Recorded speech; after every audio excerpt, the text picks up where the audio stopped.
जय बाबा स्वामी, जय आत्मेश्वर। माँ ग्रंथ पठन का आज 15वां दिवस है और हम हैं पृष्ठ क्रमांक 151 पर।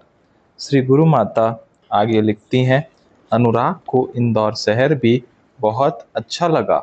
वहाँ का प्राचीन कांच मंदिर, लाल बाग पैलेस, गौमठ गिरी, मेघदूत उपवन, राजबाड़ा, यहाँ के बाजार के कई प्राचीन मंदिर जैसे खजराना के स्वयंभू गणपति मंदिर, हरसिद्धि मंदिर, अन्नपूर्णा मंदिर और न जाने क्या क्या। वैसे इंदौर मध्य प्रदेश की आर्थिक राजधानी कही जा सकती है। दूसरे शब्दों में कहे तो इंदौर मध्य प्रदेश का मुंबई है। मुझे इंदौर का बाजार बहुत ही अच्छा लगा। यह बाजार पुराना है, पर इतना व्यवस्थित बाजार मैंने आज तक कहीं नहीं देखा। राजबाड़े पर आपको हर प्रकार की वस्तुओं के लिए 5-10 नहीं, पचासों दुकानें एक कतार में दिखेंगी। राजबाड़े की बाईं ओर सराफा, उसी के समांतर बर्तन बाजार। राजबाड़े की दाहिनी ओर खजूरी बाजार। यहाँ नर्सरी, केजी से लेकर डॉक्टरी तथा इंजीनियरिंग की तथा मैनेजमेंट, सीए सभी प्रकार के शिक्षण हेतु पुस्तकें, नई तथा पुरानी सभी प्रकार की पुस्तकें मिल जाती हैं। राजबाड़े के पीछे कपड़ों का बाजार है, क्लॉथ मार्केट। यहाँ कई सौ कपड़े की छोटी छोटी दुकानें हैं। जहाँ राजबाड़े के सामने की ओर इलेक्ट्रॉनिक सामान इत्यादि की दुकानें हैं तथा बाईं ओर एक गली है, चूड़ी गली, जहाँ तरह तरह की चूड़ियाँ सजी देखकर बस ही खरीदने का मन करता है। जहाँ इतनी तरह की दुकानें हो, वहाँ खान पान की दुकानें न हो, यह संभव ही नहीं। वैसे भी हम भारतीय खाने पीने के बहुत शौकीन होते हैं। यहाँ सराफा बाजार यानी सोना चांदी की दुकानों वाली गली में खान पान की कई छोटी बड़ी दुकानें हैं। वहीं एक चाट की दुकान थी, बड़ी ही साफ सुथरी दुकान, जिसमें बैठने की छोटी सी व्यवस्था और बहुत ही स्वादिष्ट चाट। वहाँ हमने कई तरह की चाट खाई। समोसा, कचौड़ी, शाही खमन इत्यादि तो चखे ही, पर यहाँ के पेटीज बड़े ही प्रसिद्ध है। हमने उसका भी आनंद लिया। शाम 8 साढ़े 8 बजे तक सराफा बाजार बंद हो जाता तथा उन्हीं दुकानों के सामने मुंबई की चौपाटी सा माहौल होता। अब केवल सराफा बाजार के एक सुप्रसिद्ध भोजनालय के दाल बाफले खाने रह गए थे। किसी ने कहा था, यदि इंदौर जाओ, उस चाट की दुकान के पेटिस और भोजनालय के दाल बाफले खाना मत भूलना। उस चाट की दुकान के पकवानों का लुफ्त तो उठा चुके, अब उस सुप्रसिद्ध भोजनालय की बारी थी। इन्हें तो खाने का विशेष शौक नहीं था, पर मेरा मन रखने के लिए हर स्थान पर साथ आते, साथ निभाते थे। मुझे स्वयं पर भी आश्चर्य हो रहा था, क्योंकि मैं खाने की शौकीन अवश्य हूँ, पर इतनी भी नहीं कि तरह तरह की फरमाइश करूँ। वह भोजनालय 11 बजे खुलता था। सुबह कांच मंदिर देखकर ठीक 11 बजे राजबाड़े के पास सराफा बाजार में गए। वहाँ उस भोजनालय को खोजा। वहाँ जाकर बैठे तो एक भैया आकर पानी दे दिए और जाते जाते कह गए, भोजन में 30 मिनट लगेंगे। हमने सोचा ठीक है, हम बातें करते रहे। कुछ देर बाद इस्त्री किया हुआ कुर्ता पैजामा पहने एक भाई साहब आए। उनके माथे पर तिलक था तथा हाथ में एक थाली थी, जिसमें कुमकुम, अक्षत तथा फूल और दीपक था। उन्होंने इन्हें तथा अनुराग को तिलक लगाया। मुझसे कहा, मैं स्वयं कुमकुम लगा लूं। अक्षत तथा पुष्प पंखुड़ियों से हमारा स्वागत किया, आरती की और कहा, विराजो महाराज। हम तो हक्के बक्के रह गए। फिर दाल बाफले, चूरमा, कढ़ी, चावल, सब्जी और बहुत कुछ परोसे 2 बड़ी बड़ी थालियां हमारे सम्मुख रखी और नमस्ते कर वे अंदर गए। भोजन वाकई बहुत स्वादिष्ट था। भोजन करम हाथ धोने के लिए उठने ही वाले थे, वे एक व्यक्ति को साथ ले आए। उस व्यक्ति ने गुनगुना पानी हाथों पर डाला और हाथों के नीचे एक दूसरा चौड़ा बर्तन पकड़ा। हमने हाथ धोए तो एक नया नैपकिन हाथ पोंछने के लिए बढ़ा दिया। हमारी ओर सौंफ की कटोरी बढ़ाते हुए कुर्ते पैजामे वाले महाशय ने पूछा, महाराज, भोजन ठीक तो था ना? हमने हाँ में गर्दन हिलाई। मैं कुछ तारीफ करती उससे पहले ही उन्होंने इनके चरणों में झुककर प्रणाम किया और कहा, मैं धन्य हो गया महाराज, आज यह जगह भी धन्य हो गई। बहुत आग्रह करने पर भी उन्होंने हमसे भोजन के पैसे नहीं लिए, उल्टे 101 रुपए इन्हें दक्षिणा के तौर पर दिए। हमें तो कुछ भी समझ में नहीं आया। हमने उन्हें बहुत मना किया किंतु नहीं माने। अनुराग की जेब में पैसे रखे और नम आंखों से हमने हमें विदा किया। कमाल है, क्या ये हमारे कोई पूर्व परिचित थे? वहां से निकलते ही मैंने पूछा। आत्मा ने आत्मा को पहचाना कहते हुए ये किंचित मुस्कुराए। यहाँ के नमकीन प्रसिद्ध थे, इसीलिए वे भी खरीदे और हम घर वापस पहुँचे। इस बार अनुराग बहुत खुश था। हमने उसके लिए नए कपड़े, खिलौने और कुछ पुस्तकें भी खरीदी थी। मैंने कुछ व्याकरण की पुस्तकें तथा चित्रकथाएं अनुराग के लिए खरीदी, पर एक पुस्तक उसके आग्रह पर खरीदी। उसकी पसंद देखकर दुकानदार दंग रह गया। उसने सामान्य ज्ञान की 300 पृष्ठ की पुस्तक चिल्ड्रंस नॉलेज बैंक पुस्तक महल पब्लिकेशन पसंद की थी। ऐसी पुस्तकें साधारणतया 10 वर्ष के बच्चे माता पिता शिक्षकों के आग्रह से पढ़ते हैं। घर पहुंचते ही हम घर की सफाई इत्यादि कार्यों में व्यस्त हो गए। अचानक मेरी नज़र कैलेंडर पर पड़ी तो ख्याल आया कि आज तो मेरे मासिक धर्म की तारीख थी। सुबह 9 से 10 के बीच आ जाना चाहिए था। सोचा 2-3 दिनों से बाहर भोजन करने के कारण शायद समय से नहीं हुआ। 2 दिन बाद स्कूल शुरू होने वाले थे, इसीलिए जो कपड़े इस्त्री नहीं हुए थे वे निकाल कर रखे। वैसे 3 दिनों के लिए बाहर जाने से, घूमने से दैनंदिन एक सी मशीनी दिनचर्या को विराम लगा और मन भी तरोताजा हो गया। इनका भी हंसी ठिठोली का स्वभाव एक लंबे अंतराल के बाद लौट आया था। अनुराग ने इनसे पूछा, बाबा, वो दाल बाफले वाले काका ने भोजन के पैसे क्यों नहीं लिए? उन्होंने आपको पैसे क्यों दिए? अरे, तुम्हें नहीं पता? तुम्हारी आई ने आंख तरेर कर गुस्से से उन्हें देखा था। तुमने देखा नहीं? वो तो डर के मारे मेरे पैरों के पास छिप रहे थे, इसीलिए तो उन्होंने डर कर पैसे भी नहीं लिए। ये पूरी गंभीरता से बोले। यह क्या कह रहे हैं आप? उससे सच सच लगेगा यह, मैंने कहा, और अनुराग बुदबुदा रहा था। मुझे लगा आई मुझे ही आंखें दिखाती है, पर मेरी आई तो बड़ों को भी आंखें दिखाकर डरा सकती है। अच्छी पहलवान है। यह क्या बुदबुदा रहे हो अनुराग? कहते ही अनुराग दौड़कर सीधा बाहर बगीचे में आ गया। स्कूल शुरू होकर 1 सप्ताह हो गया था। मैंने अपना परीक्षण करवा कर डॉक्टरी जांच भी करवा ली। मेरे लिए अति आनंद का क्षण था जब लेडी डॉक्टर ने कहा, तुम माँ बनने वाली हो। वह मेरे लिए बहुत खुशी थी, क्योंकि वह आदित्य के बारे में जानती थी। उसने मुझे बधाई दी और कहा, तुमने सही समय पर माँ बनने का निर्णय लिया, अच्छा किया। कुछ बातों पर हमारा वश नहीं होता, पर खुशियों को घर में लाने का प्रयास हमें करना चाहिए। भगवान एक हाथ से लेता है तो दूसरे हाथ से देता भी है।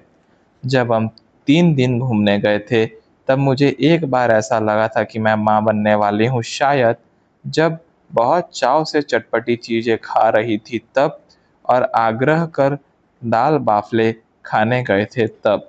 जब समय से माहवारी नहीं आई तो मुझे पूर्ण विश्वास ही हो गया था कि अवश्य शुभ समाचार है, किंतु मैंने इनसे कुछ भी नहीं कहा।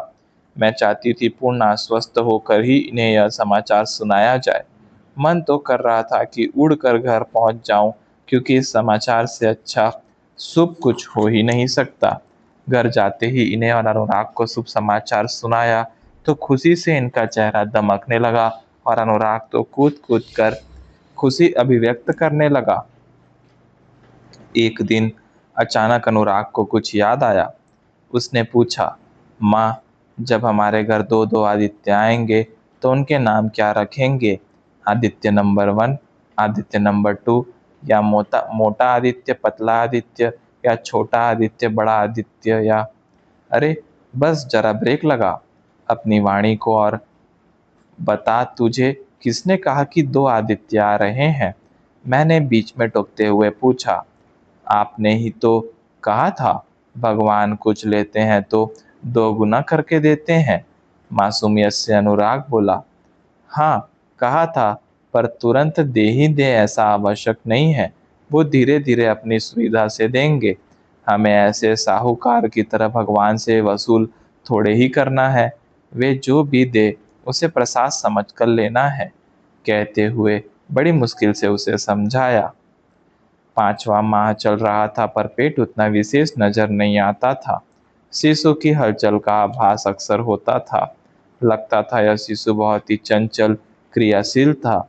कई बार तो इतनी उथल पुथल पेट में महसूस होती थी कि मैं चलते चलते रास्ते में ही रुक जाती। कक्षा में श्याम पट पर लिखते लिखते रुक जाती। उन दिनों मुझे बहुत ही हल्का सा लगता। दिन भर में जाने कितने काम कर लेती पर पता भी नहीं चलता और न ही थकान महसूस होती। यह शिशु हमारे लिए बड़ा ही भाग्यशाली होगा, ऐसा विचार अक्सर मन में चलता रहता था। यह सत्य ही था, क्योंकि इसके आने के समाचार ने संपूर्ण परिवार में नवचेतन भर दिया था। तभी ससुर जी का पत्र मिला। मेरी दूसरी ननंद का विवाह तय हो गया था। ससुराल नागपुर ही की थी। उसके ससुराल के लोग जल्दी विवाह करना चाहते थे। तय किया गया था कि सगाई की रस्म विवाह से कुछ दिन पूर्व कर ली जाएगी। विवाह की तारीख भी तय हो गई, 17 जून। परिवार में आनंद का, उमंग का वातावरण था। उत्साह से सारी तैयारियां चल रही थी। इस उत्साह में वे भूल ही गए कि मुझे डॉक्टर ने तारीख दी थी 19 जून। विवाह की तिथि सुनते ही मुझे थोड़ा झटका तो लगा, पर फिर सोचा, मैं क्यों परेशान हो रही हूँ? ननंद का विवाह हो या शिशु का जन्म, सारा सब कुछ ईश्वर को देखना है। उन्हें ही तो सारी व्यवस्था संभालनी है। वे तो जानते ही हैं कि इकलौती बहू होने से मेरी क्या जिम्मेदारियां हैं। मैंने दीपक प्रज्वलित किया तथा प्रणाम कर प्रार्थना की कि वे ही सारा व्यवस्थापन देख ले। मैं बहू तथा बड़ी भाभी होने की सभी जिम्मेदारियां निभाना चाहती हूँ। डॉक्टर ने दी हुई शिशु जन्म की तारीख और ननंद की शादी की तारीख में केवल 2 दिनों का अंतर था, किंतु मुझे ईश्वर पर संपूर्ण विश्वास था। उनके व्यवस्थापन पर पूर्ण श्रद्धा थी। वे सब कुछ संभाल लेंगे।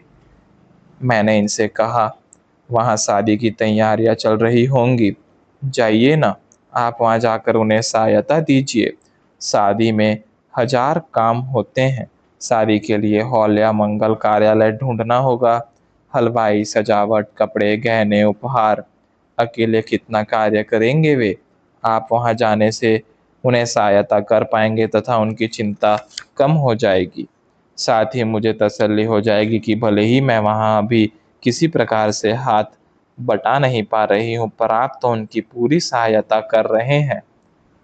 वैसे ऐसी स्थिति में ये मुझे अकेले छोड़ना तो नहीं चाहते थे, किंतु यह समय की मांग भी थी और इनका कर्तव्य भी। अतः ये अनुराग को लेकर नागपुर जाए, ऐसा मेरा मानना था। अनुराग की वार्षिक परीक्षा समाप्त हो चुकी थी और उसका दाखिला मेरे स्कूल में करवाना था। उसका दाखिले हेतु साक्षात्कार भी हो चुका था। उसने साक्षात्कार में पूछे गए प्रश्नों का ऐसा उत्तर दिया था कि कई दिनों तक साथी शिक्षिकाएं मुझे छेड़ती थी। साक्षात्कार ने उसे पूछा, व्हाट इज योर नेम? उसने सही उत्तर दिया, अनुराग। फिर उससे पूछा, what is your father's name? उसने कहा, काहो। What is your mother name? काग। सभी उलझन में पड़ गए, ये कैसे नाम बता रहा था। फिर पूछा गया, what is the colour of milk? हूँ, पाड्रा। यह उत्तर सुनकर प्राचार्य महोदय का तो सिर ही चकरा गया। वे बोले, बेटा आप क्या बोल रहे हो, समझ में नहीं आ रहा। अनुराग तसल्ली से बोला, अच्छा आपको मराठी नहीं आती है? हूँ, दूध पांड्रा यानी सफ़ेद, वाइट होता है। वेरी गुड, कह उन्होंने अनुराग को भेज दिया, पर माता पिता का नाम गलत बताने पर वे सोच में पड़ गए थे। तभी एक महाराष्ट्रियन शिक्षिका जो उन्हीं के साथ साक्षात्कार ले रही थी, उसने बताया, सर, हम लोगों के यहाँ पति पत्नी को का ग तथा पत्नी पति को का हो कहकर पुकारते हैं। जैसे वो कहते हैं, ए जी सुनते हो, ए जी सुनती हो। अनुराग की मासूमियत पर सभी हंस पड़े। मैंने इनका तथा अनुराग का जरूरी सामान, कपड़े इत्यादि भरकर सूटकेस तैयार कर दी। अनुराग को समझाया, वहाँ जाकर दादा दादी, बुआ जी किसी को तंग मत करना, और हाँ, रास्ते में बाबा को भी तंग मत करना। छुट्टियां लगते ही मैं भी आ जाऊंगी। कहते ही इन्होंने टोका, खुद को क्या झांसी की रानी समझती हो? तुम अकेली नहीं आओगी, तुम्हें लेने मैं यहाँ आऊँगा, तुम मेरे साथ चलोगी। अच्छा ठीक है, कहा, लेकिन मैं झुंझला उठी। मैं गर्भवती थी, कोई बीमार थोड़ी ही थी। इनकी देर रात की गाड़ी थी जो सुबह 11 बजे नागपुर पहुंचाती थी। रात का भोजन कर ये तथा अनुराग स्टेशन गए। देर रात यहाँ से ऑटो रिक्शा मिलना कठिन था, इसीलिए घर से जल्दी ही निकल पड़े। इनके जाते ही घर खाली खाली अजीब सा लग रहा था जैसे अभी अभी तक कई लोग यहाँ थे, पर अब अचानक मेरे अलावा कोई नहीं। कुछ देर टीवी देखा, पर कुछ अच्छा नहीं लग रहा था। कुछ समय तक रेडियो पर गीत सुने और सो गई। इन्हें नागपुर जाकर 1 सप्ताह ही बीता था। घर में समय काटे नहीं कटता था। स्कूल में परीक्षा फल तैयार ही हो चुका था, केवल एक बार उसे जांचना था। वही कार्य शुरू ही करने जा रही थी, तभी चपरासी ने आकर कहा, आपको ऑफिस में बुलाया है। मैंने अपना सारा ताम झाम समेटा और ऑफिस गई।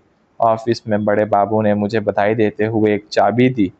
मुझे कुछ समझ में नहीं आया। मैंने पूछा, सर, ये चाबी किसकी है और बधाई किस बात की? मैडम, आपने सरकारी क्वार्टर घर के लिए आवेदन दिया था ना, तो अभी घर खाली हुआ है जो आपको दिया जा रहा है। आप बहुत भाग्यशाली हैं, क्योंकि लोगों को 5-7 साल राह देखने पर घर मिलता है। आपको अधिक इंतजार नहीं करना पड़ा। उन्हें धन्यवाद देती हुई मैं चाबी लेकर कर्मचारी कक्ष में लौटी। कर्मचारी कक्ष का माहौल कुछ गर्म लग रहा था, पर मेरे वहां पहुंचते ही एकदम सन्नाटा छा गया। सभी लोग अपना अपना काम करने लग गए। मैं समझ गई, बातें शायद मेरे विषय में ही चल रही थी। मुझे सरकारी घर मिलने पर शायद कुछ लोग दुखी थे, और जैसा कि अक्सर होता था, कुछ लोग आग में घी डालने का काम कर रहे थे। मेरे समक्ष मेरी ही आलोचना कैसे करते। मैंने अपना सामान उठाया और वहां से प्राथमिक कक्षाओं की ओर चल पड़ी, ताकि उन्हें बातें करने में सुविधा हो।